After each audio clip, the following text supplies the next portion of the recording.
ఆంధ్రప్రదేశ్ మాజీ ముఖ్యమంత్రి వైసీపీ అధినేత కనీసం ఏపీపీఎస్సీ అంటే ఏంటో అర్థం తెలీదు. అందుకే ఎడ్యుకేషన్ నెగ్లెక్ట్ చేయకూడదు అంటారు. డిఎస్సి అంటే ఏంటో అర్థం తెలీదు. ఎందుకంటే టెన్షన్ పడతావు? ఒకసారి ఆ బయట ప్లే చేస్తే దాంట్లో ఉన్నటువంటి అంశం ప్రజలకు ఇంకా చాలా క్లారిటీగా అర్థం అవుతుంది. అప్పటి డిఎస్సి పరీక్షకు అంటే మా హయాంలో జరిగిన డిఎస్సి పరీక్షకు లైన్ లో ఉండు, నువ్వు లైన్ లో ఉండు. ఇప్పుడు బంపర్ ఆఫర్ ఇస్తున్నాడు, లైన్ లో ఉండు. ఇప్పుడు డిఎస్సి పరీక్షకు ఏంటి బాబా అన్న, ఇంకోసారి అన్న. అంటే మా హయాంలో జరిగిన డిఎస్సి పరీక్షకు ఇప్పుడు డిఎస్సి పరీక్షకు ఇంత పెద్ద మాట అన్నాడు సార్ ఆడు. ఇప్పుడు ఎందుకంటే ఏపీపీఎస్సీని డిఎస్సీని చూడండి. ఏపీపీఎస్సీ అప్పుడు ఏపీపీఎస్సీ ఇప్పుడు ఏపీపీఎస్సీకి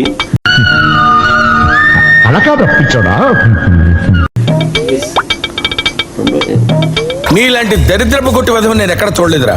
పబ్లిక్ సర్వీస్ కమిషనే కదా, పరిధిలోకి వస్తాయి కదా. క్లాప్స్ బా.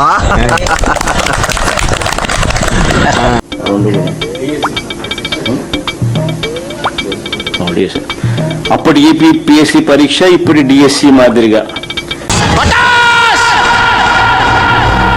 సర్వనాశనం చేసావు పెదవా. ఈ స్థాయి అవగాహనతో ఉన్నారు కాబట్టి వాళ్ళ హయాంలో ఒక్క డిఎస్సి కూడా నిర్వహించలేకపోయారు. కొంచెం లేట్ అయింది అంతేగా. మామూలు లేటా, జీవితకాలం లేటురా. ఈరోజు జగన్మోహన్ రెడ్డి గారు చేసుకున్నటువంటి సెల్ఫ్ గోల్ అనేటువంటిది ఆయన కర్మ.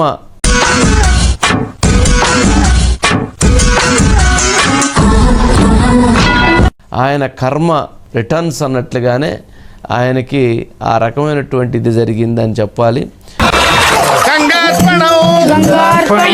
లోకేష్ అనే వ్యక్తి ఎందుకు రాజీనామా చేయాలి? ఏం కోల్పోయావురా?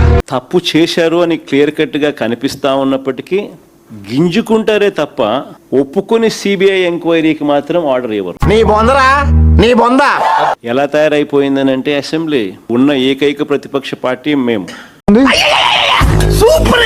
మాకు ప్రతిపక్ష పార్టీ కింద మమ్మల్ని యాక్సెప్ట్ చేస్తే మాకు ప్రతిపక్ష హోదా ఇవ్వాల్సి వస్తుంది.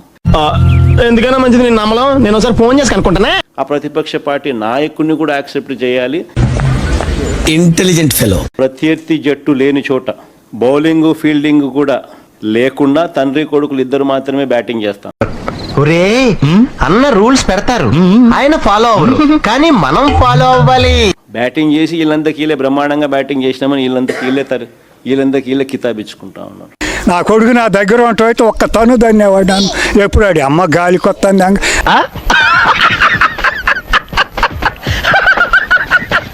బుద్ధి ఉంది, అమ్మ బుద్ధి లేని కొత్త అయితే సిగ్గు శరవణ నా కొడుకులు అయితే మాట్లాడతారా?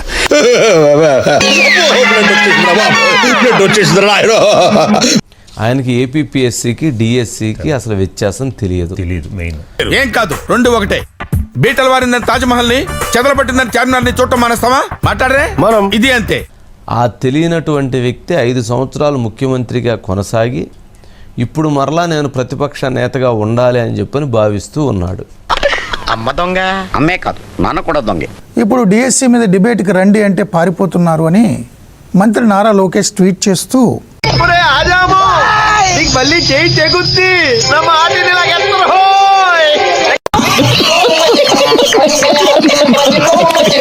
ఏపీపీఎస్సీకి డిఎస్సికి సంబంధం లేదన్న కోణంలో చాలా సభక్తితో వినయంగా సజ్జల రామకృష్ణారెడ్డి గారు అడ్జస్ట్ చేయబోతుంటే